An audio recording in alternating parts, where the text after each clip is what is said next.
Hello, everyone, and welcome back to the Joseph Ryder Anderson podcast. Today, we're going to be taking a look at the Union Arena meta 1 year later. So that's 1 year after Union Arena originally launched back at the end of 2024.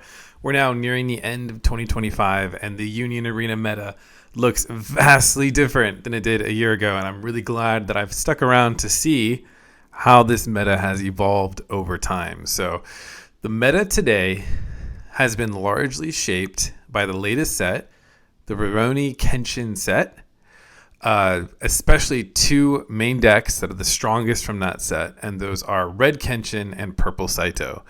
As most people probably are aware of, or maybe you're not, that's cool too. The latest regional in LA had probably how do I put this?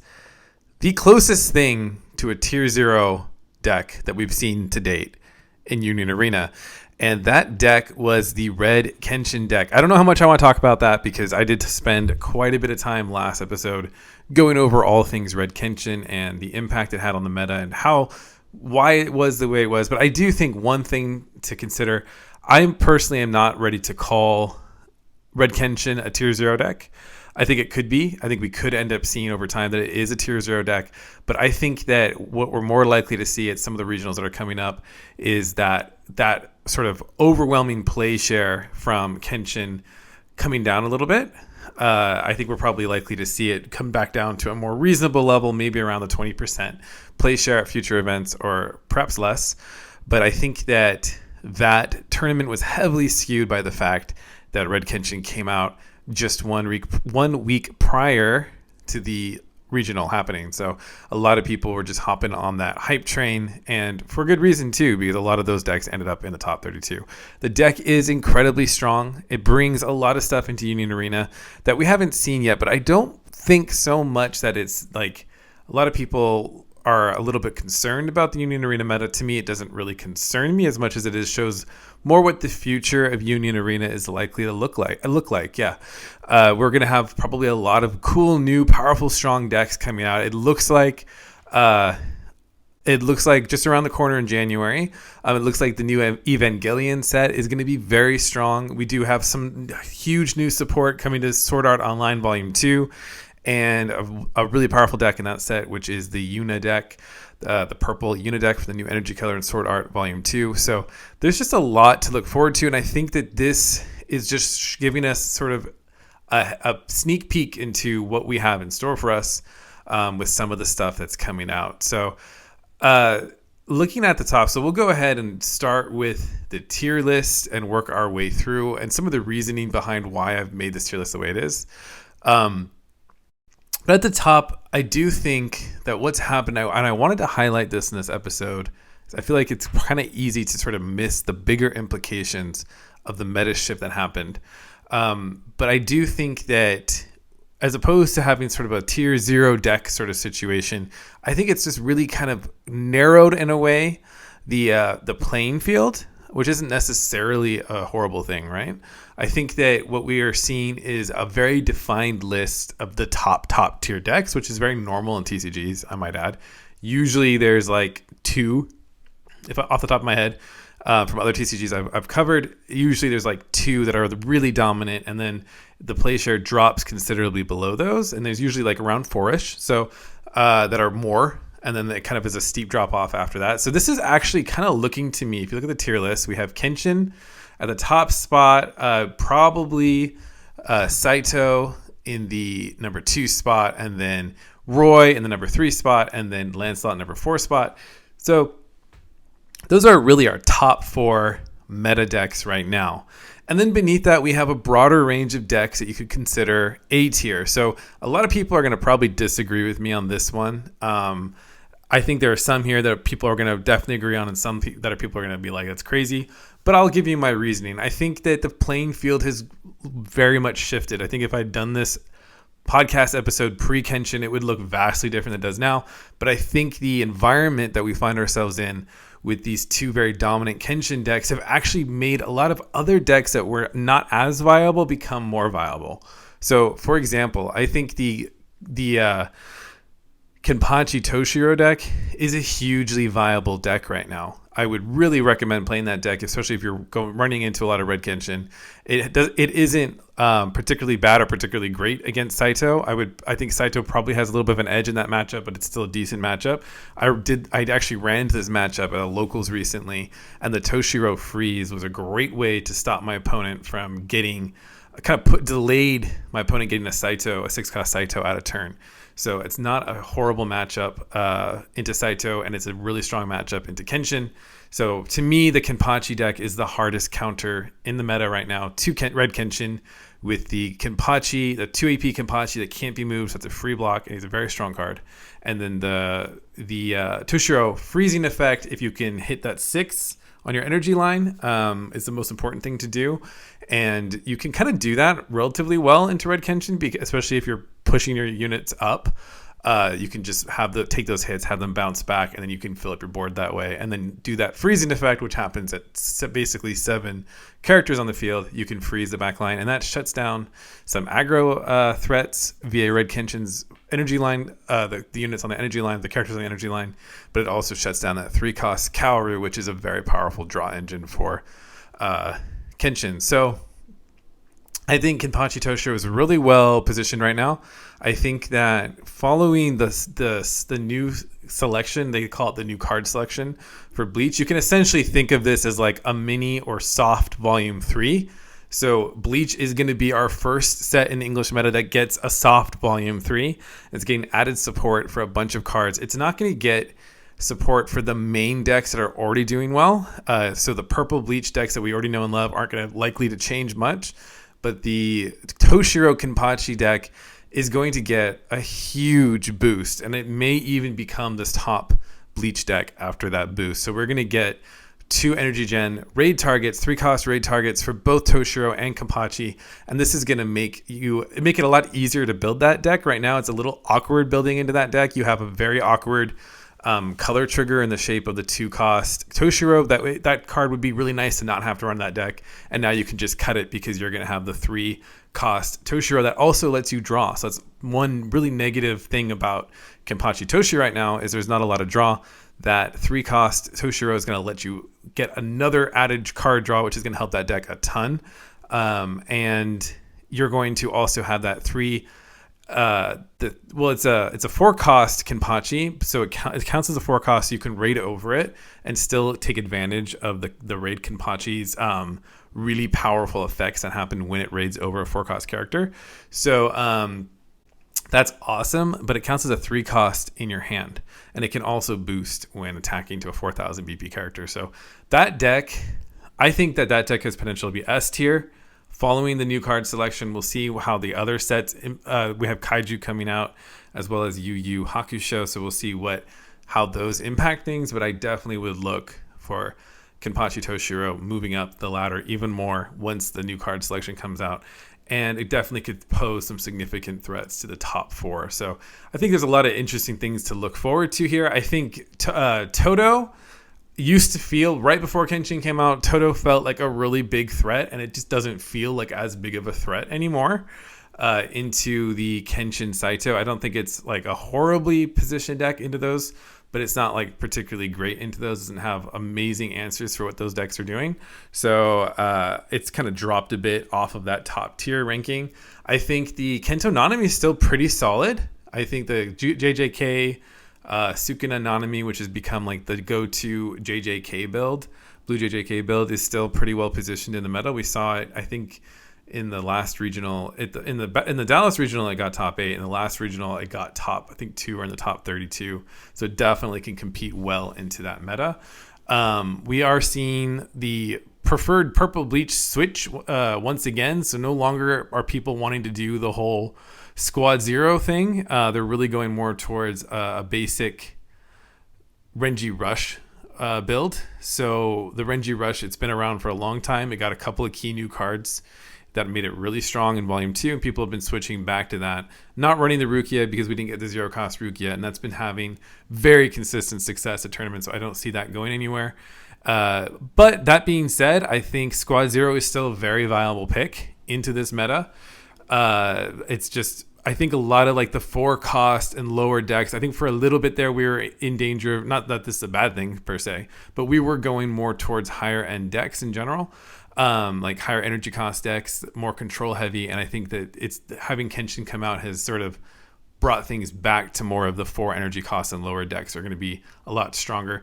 And speaking of which, I forgot to say this about Saito, because Saito, which is our number 2 in the meta right now, Saito, I think it's really cool. I think a lot of people are scared of Saito because he is really, really powerful.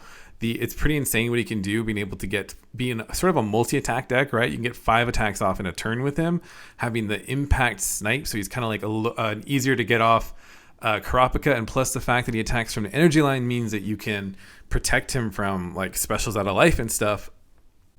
I actually personally think it's really cool we have a deck like this in the meta. I think it's really cool that we have a deck that's a higher energy deck that's not Lancelot, right? Lancelot is sort of still really good, despite the fact that Kenshin should be able to pull off a lot of stuff into it. We're still seeing Lancelot do really well, even in that kind of a competitive playing field, because Lancelot almost sort of works like an aggro deck now. It's not really super control heavy because you can hit your energy line so reliably, and it's so powerful. So that deck can still do well. But I think to be a more control-ish, high energy deck in this kind of format, you just have to be it has to be a deck that's really, really good. It can't be really slow at all, which is some of the problem with some of these other lower ranked, higher energy decks. They're just a smidge or a hair too slow compared to how fast and powerful and reliable Kogias Lancelot is. But I think getting back to Purple Saito, I think it's really cool that we have a deck like this. It's sort of like a new and improved Karapika, which kind of sucks for Karapika because it came out at the same time. But Karapika people aren't really playing a whole bunch, especially not when you can play something like Saito that's just consistent and has all the things you want. It'll be interesting to see over time how well Saito does, because Saito does have the one drawback being that it can't really be paired with cards that have affinities. So if there does end up being, I don't think there is a volume 2. I think it just came out in Japan, the Kenshin set. But if there does end up being a volume 2, you could see Saito drop off a little bit if there's not a ton of direct support added for just his build in the volume 2. So, but I do think it's not a bad thing to have that, and it's interesting to have a higher energy deck that can do well again into a more aggro Kenshin. I think that's a really good sign for having different sorts of play styles in the meta. But I do think overall these sort of more 4 cost lower decks or so are going to be kind of got a boost from Kenshin being around, because some of these decks like to play aggressively and really don't mind their cards being bumped back to the energy line.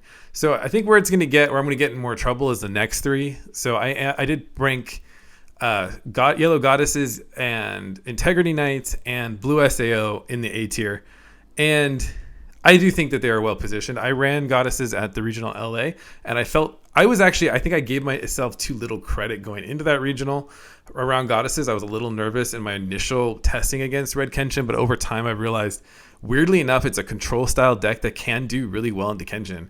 You have a lot of plays into Kenshin with this deck. The swapping is very easy to pull off into Red Kenshin, but you also have some really strong plays into the Saito deck. You have a lot of nullify impact that makes Saito not want to target some of your stronger characters if they're on the field. The Lifa play, since the regional, I've upped the number of 4-cost Lifas, because the fact that she can't be chosen makes her a really powerful kcounter to Red Kenshin, also on the defensive side. So if you're going in for an end of game close, you can have that Lifa there to help prevent them from killing you back, because she can't be chosen, she can't be pushed back with Kenshin's effect.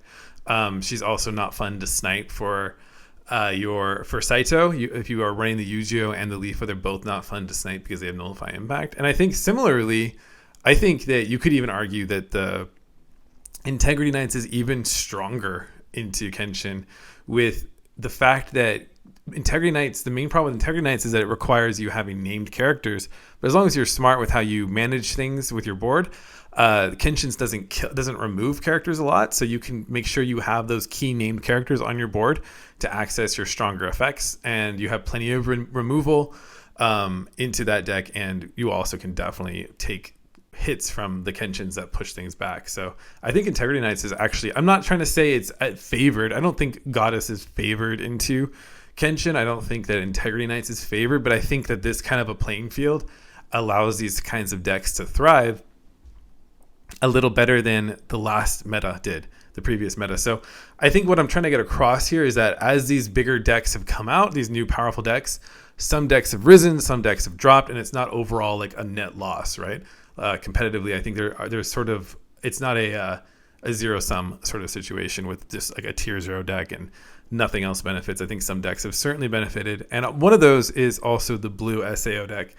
This one's kind of cool because it does benefit from having certain characters on the energy line. So Red Kenshin can actually do a lot of the work for you by just pushing those characters back, especially your Asana. So one of the reasons when I was doing the rare battles, I really liked the pair up between goddesses into blue SAO, because I could just bring up their Asanas and they stay. Kenshin is sort of like the opposite. It's pushing them back, right? And that's one of the reasons why, in my opinion, Saito goes well into Red Kenshin, is that you like to have characters on the energy line to then raid over, push up with your Saito, and take that impact snipe. So I think that blue SAO can actually do pretty well into Red Kenshin. And then Asta, we do have some new support for the red Asta, so I think you will be seeing a lot of those red Asta decks showing up at your tournaments.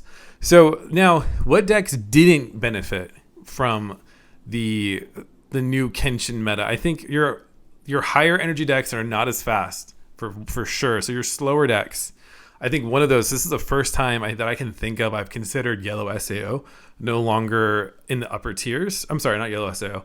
Yellow One Punch Man, so yellow Saitama. This is the first time that I really would say yellow Saitama has dropped off. Yellow Saitama's big thing has always been the fact he can't be removed by effects. So like going into a deck like Kenshin that doesn't care about that and is so fast and strong, like I just feel like you're going to get slaughtered running yellow Saitama. So for the first time, I would say yellow Saitama has dropped out of the top tiers. It took a while. That deck just came out in March. In general, One Punch Man as a set feels very aged, which is crazy because when it came out, it was all the rage. But it does feel like it aged quite a bit just by, and it kind of like the Kenshin set coming out has really aged it. I think Green One Punch Man's not great in the current meta. Especially into decks like Red Kenshin. Not super great into Saito, surprisingly, either. Saito can really kind of move around your characters and can also has some really strong nullify impact to try to counter that big green Saitama. I think Metal Bat, a lot of people are still talking about Metal Bat. I still am hesitant to put Metal Bat in the A tier. I think that its place in the A tier is taken by Kenpachi Toshiro. But maybe you love Metal Bat and you really want to counter, Red Saitama with it. That's not a bad, or sorry, Red Kenshin with it. It's not a bad aim, but I think that it's just a little lower power than, especially with what's going to be coming out soon for Kenpachi Toshiro. I think Kenpachi Toshiro is a better investment right now than Metal Bat. Although you do have that Watchdog Man that's easier to get out than the 2 AP Kenpachi. So and then a lot of these like higher end ramp green decks, right? Like Attack the Colossal Titan was kind of doing some things there on the local level when it first came out. I don't really see that doing very well in this meta. You have the GGO deck not doing so great into this meta. Red Attack Titan I think is really strong. It's just not as fast as Lancelot, so people are going to go with Lancelot over that. Sukuna probably a little too slow with the 7-cost Sukuna, trying to find those fingers.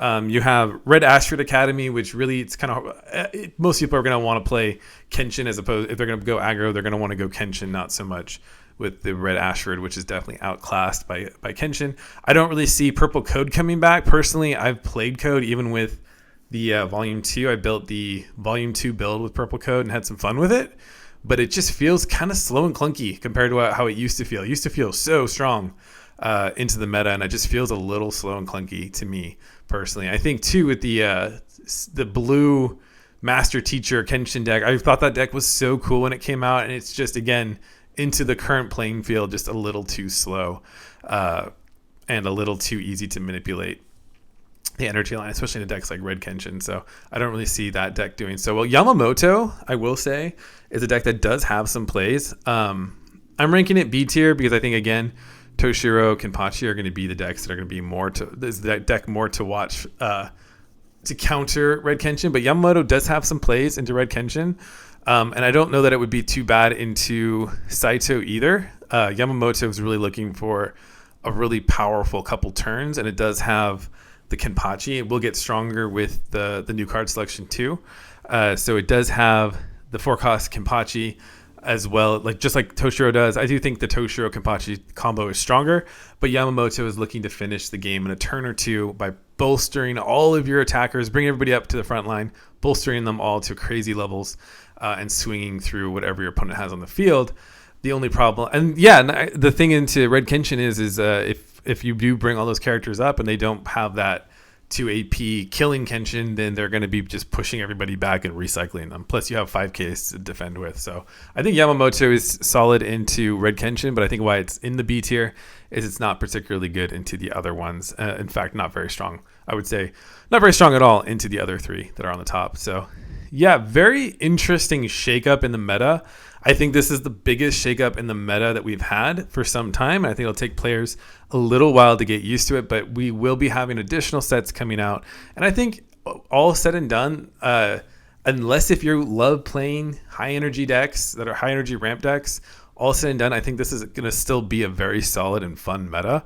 And I don't think that Kenshin's going to probably remain as dominant. I think a lot of people are already reporting it's not like everywhere at the local scene. And we'll see with some of the regionals coming up how big it is. But I think people by then will know how to play and work around Kenshin enough.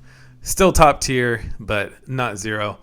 I hope you enjoyed that. Again, check out josephryderanderson.com for all the latest info on Union Arena. And until next time, keep on battling.